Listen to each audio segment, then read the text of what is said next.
God evening.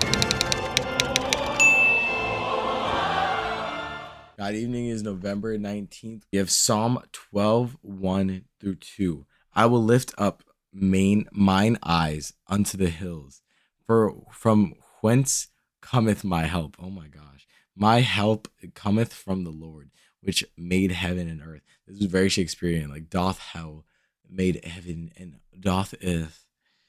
Yes, always raise your eyes from earth's sordid and mean and falls to the hills of the Lord. From poverty, lift your eyes to the help of the Lord.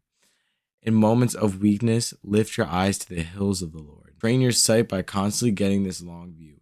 Train it to see more and more, further and further, until distant peaks seem familiar. The hills of the Lord, the hills whence comes your help. A parched earth looks from the hills for its rivers, its streams, its life. So look you to the hills. From those hills come help, help from the Lord who made heaven and earth. So for all your spiritual needs, look to the Lord who made heaven.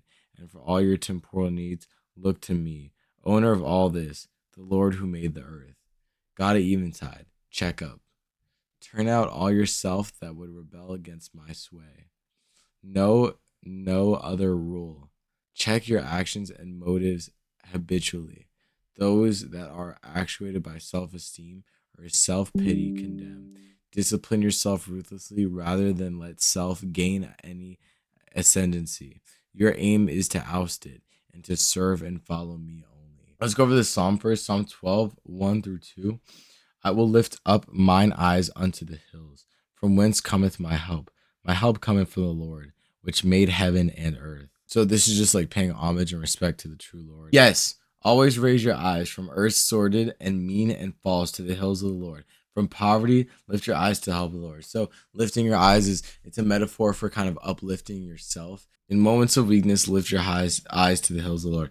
So again, he's saying right here that he is here for you. He is here when you need him, when you need to look up and see hope, see a future, see the right path. He is there. In moments of weakness, lift your head, as we say.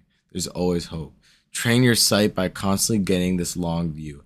Train it to see more and more, further and further, until distant peaks seem familiar. So he's saying, look up so often and look up so much, which is the same thing as often. Look up so often that it just becomes a normal practice for you. Every single time you are in a bad situation, you're just in the dirty, your eyes are looking down at the sordid earth. You're seeing all these different things that you don't want to be seeing. Train yourself to look up. Train yourself to always look for God in these times of crises and these times and moments of weakness. And do it so much that it just becomes second nature to you. That when you look up, it's not like a shocking revelation to see God's might and love.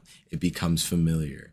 And you can even see the distant peaks. You could see further in that land and you can understand deeper who God is and how he loves you.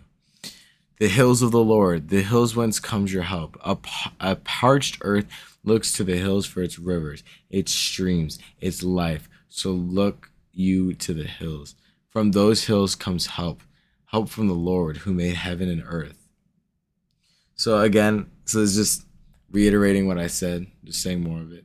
So for all your spiritual needs, look to the Lord who made heaven. And for all your temporal needs, look to me, owner of all this, the Lord who made this earth. So God is saying here that the only thing you should really be doing is looking to him, which is what he says multiple times.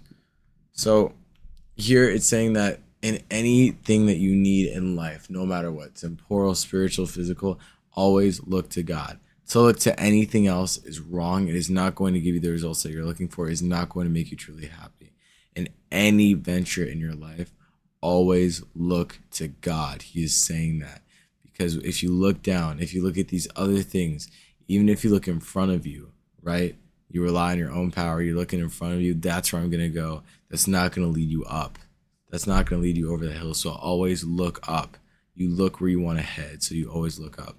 It's kind of like there's a saying like for your signature, it said to end the signature going up because it's good luck, saying that you're only going to go up. So if you're looking down, if you're looking in your past, right? That's not good. If you're looking in your future in front of you, that's not good. If you're looking anywhere that isn't up to God, that's just not the right procedure. It's not the right protocol. So always look up. God at Eventide, check up. Turn out all yourself that would rebel against my sway. Know no other rule. So get rid of false idols. Don't see anything else but God. Check your actions and motives habitually.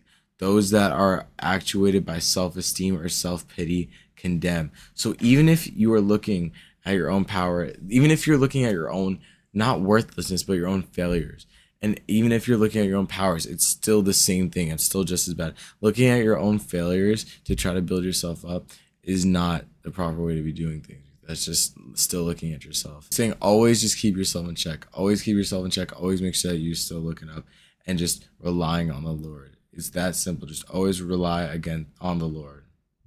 There's like so many little day-to-day things that we could be relying on that isn't the Lord, and it makes our lives difficult because we try to find meaning in them. We try to find understanding them. Like there's so many things like that are mainstream now, like your horoscope, right? Like your horoscope, like you be like, oh my gosh, this is so me. This is how I'm gonna lead today because this is what my daily horoscope says. Like even that is not looking at the Lord. Even that is going against it. So that's that first part. And then the second part is saying check your actions and motives habitually. Constantly always check them. Those that are actuated by self-esteem or self-pity condemn. So actions or motives that are actuated by your own self, always condemn. Always put those down. Discipline yourself ruthlessly rather than let self gain any ascendancy. Your aim is to oust it and to serve and follow me only. So he's saying it is better for you to discipline yourself ruthlessly rather than let yourself get too big, rather than let your ego get too big, rather than ascend your improper ways of living and seeing yourself and seeing the world. Your aim is to oust it and to serve and follow me only. Oust is just completely get rid of. He's saying your aim is to completely get rid of any sort of self-pity, self-esteem, and to just make sure that those gain no ascent, like those are not even a thought in your mind. So he is so serious here.